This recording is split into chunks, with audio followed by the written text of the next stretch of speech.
When Hoover Dam was finished, they put a monument on top of it, and the man who made it was asked, over and over, what it was supposed to mean. So he wrote his answer down. He said that when people stand in front of something like this, the viewer often asks the same question about the men who built it. What manner of men were these?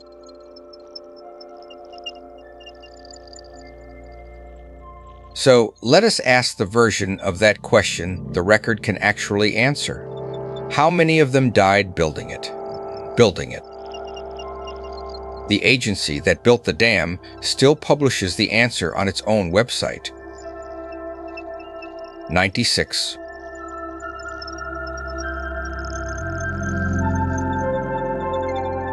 But read the sentence that comes after it. Industrial fatalities do not include deaths from heat, pneumonia, heart trouble, and so on. And then read the table. In the last volume of its own project history, the Bureau of Reclamation totals every death connected to the job in 11 rows. The total at the bottom of that table is 213. So there it is, 96 and 213 in the same archive, about the same dam, published by the same agency.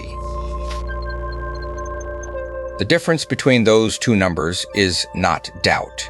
It is a list of categories, and this film is about what is inside them. But to understand the categories, you have to stand in the place first. Black Canyon on the Colorado River between Nevada and Arizona. In 1931, there was no road into it, so everything and everyone arrived by boat. To build a dam there, the river had to be moved. 4 tunnels, 56 feet across, were driven straight through the walls of the canyon, 2 on each side, more than 3 miles of them. Tunneling began in May 1931, which means it put men underground, in the desert, in June. Here is the sentence from the Bureau's own account of the tunnels.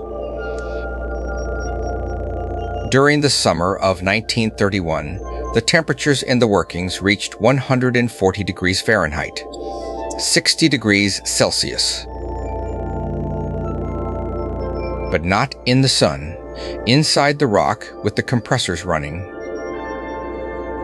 And the work made its own heat. 500 pneumatic drills were bought for the job, and the compressed air that drove them traveled in through pipes 2 to 6 inches across from plants set at the portals. And in the winter, icy winds whipped through the same canyon as the temperature dropped to freezing. So, who came to work in that? More than 21,000 men. A newspaper of the time printed where they came from, state by state, and the Bureau keeps that list too. Nevada, 5,522. California, 5,055. Utah, 1,165. Oklahoma, 581. And then, 7th line down the same alphabetical column, Delaware, 1. One man came from Delaware, but the table does not say who he was or whether he went home. Before any of the digging could start, the loose rock had to come off the canyon walls. That job went to men who worked hanging from ropes. Notice who the Bureau says took that work. It calls them high scalers, and it lists them by what they had been before. Some were former sailors, some were circus acrobats, some were American Indians. And here they are, in Volume 2 of the album, The Government Kept of Its Own Construction. The caption is 4 words long, Indians employed as high scalers. They are standing on the rock, not hanging from it, 10 men, hats and hard hats, looking straight at the camera. What the record says they did all day: go down that wall on a rope with a 44-pound jackhammer, through live air hoses and bundles of drill steel, and maneuver it into position by hand. So why would anyone do it? The lowest wage on the project was 50 cents an hour. A laborer earned that. A shovel operator, the best paid man on the list, earned $1.25. At first, what they did about it. The Bureau writes that the most common cause of death on the whole project was being hit by falling objects. And so the men began making hard hats for themselves by coating cloth hats with coal tar. They called them hard-boiled hats. Several were hit hard enough to break their jaws and did not fracture their skulls. 6 companies then bought commercial hard hats and issued one to every man on the project, and deaths from falling objects were reduced. And the Bureau does the arithmetic for us. 50 cents an hour, 8 hours a day, for a year, $1,460. In the same table, a hired farm hand made $216, a steel worker $422. That is why 21,000 men came. Now, the categories. The Bureau's summary table has 11 rows. 6 of them are the deaths everyone expects on a job like this. The table has 2 sides. On the industrial side, it prints its own total, 111. On the non-industrial side, 102. And at the bottom, 213. So, the government prints 111 industrial deaths and publishes 96. Look at what sits between them. The heat row, 16 in total, and 13 of them are printed on the industrial side with an asterisk. And at the bottom of the page, the footnote that asterisk points to. Occurred on job, but not classed as an industrial accident. The government wrote both halves of that sentence itself. It happened at work. It is not an industrial accident. But the asterisk was not always there, and you can watch it arrive.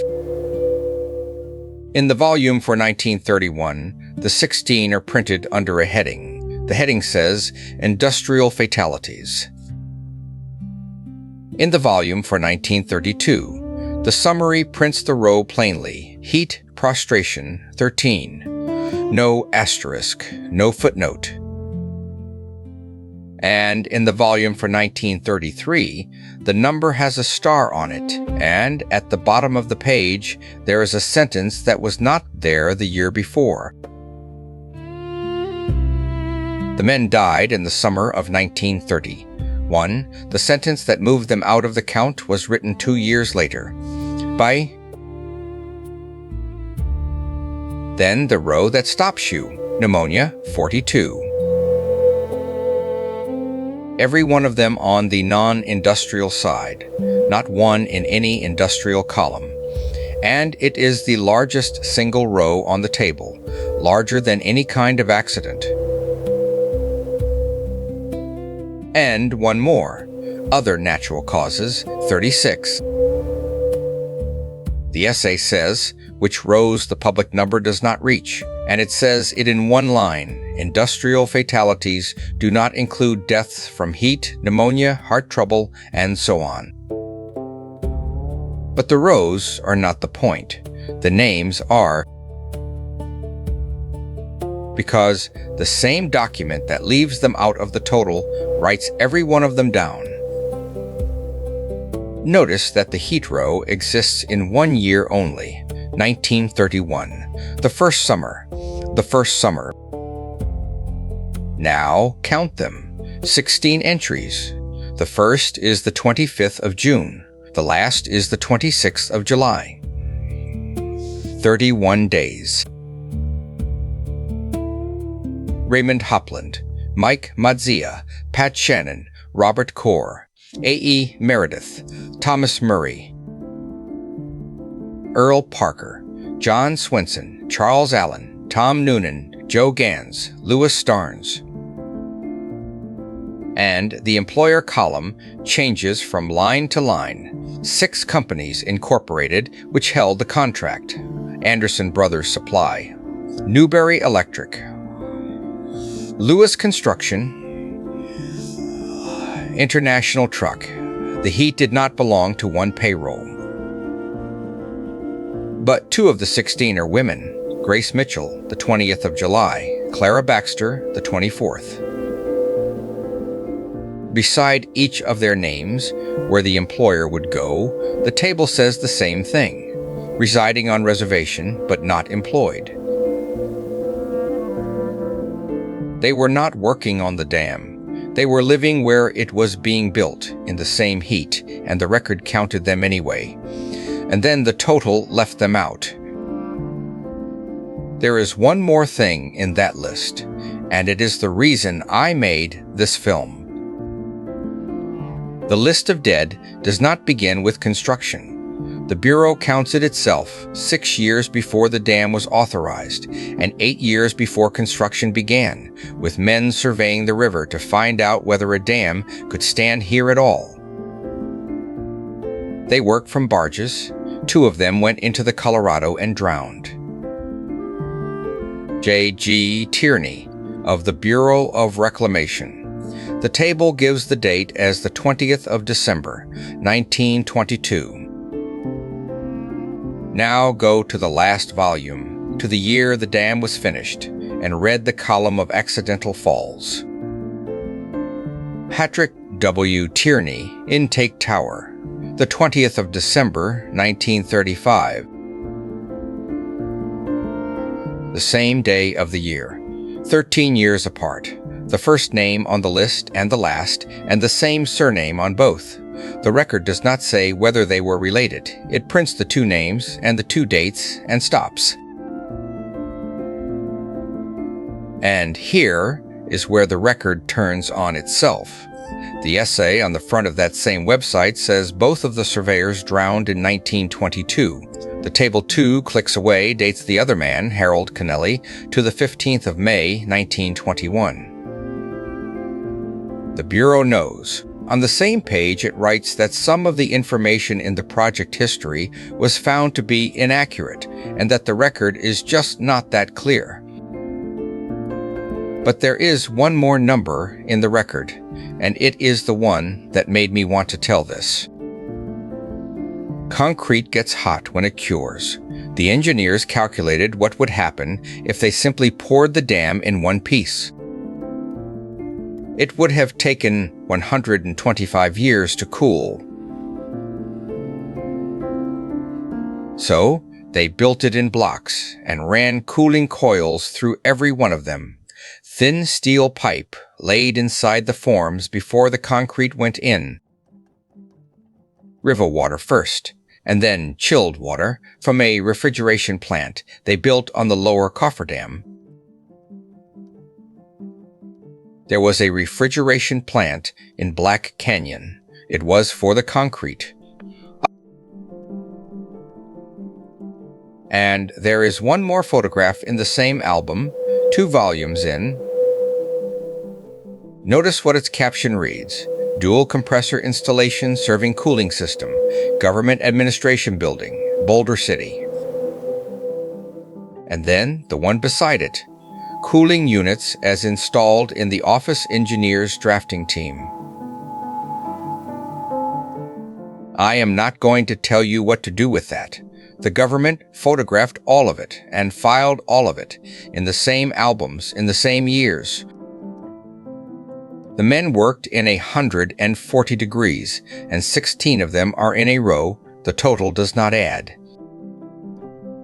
People who visit the dam ask 2 questions. The second one is always the same. How many men are buried in the concrete? None, because the dam was not poured. It was built in interlocking blocks, each one 5 feet high, filled a bucket at a time. After each bucket, 5 or 6 men called puddlers stamped the concrete down by foot to drive the air out. The level rose from 2 inches up to 6, depending on the size of the block, with half a dozen men standing on it. Nobody disappeared into that. The concrete is not hiding anyone. The table is.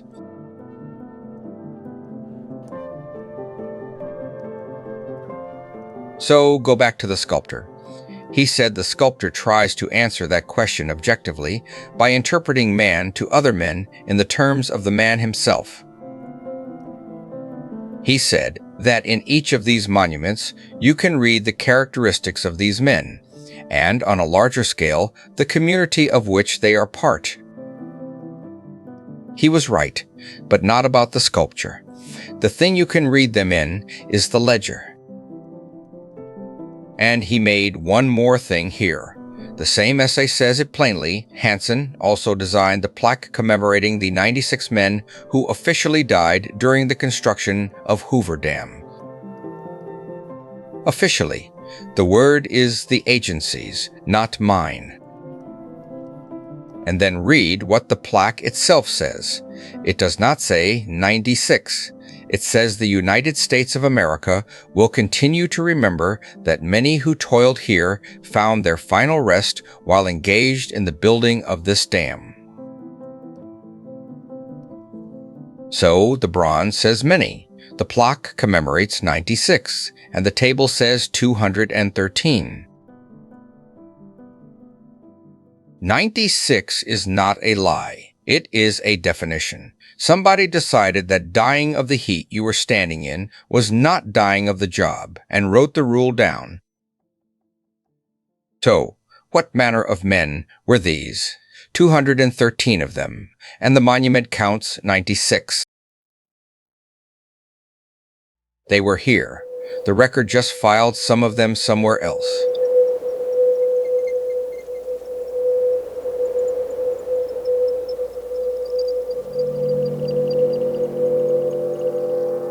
If their story stayed with you, subscribe to Lost and Found Archives and help keep them from being forgotten.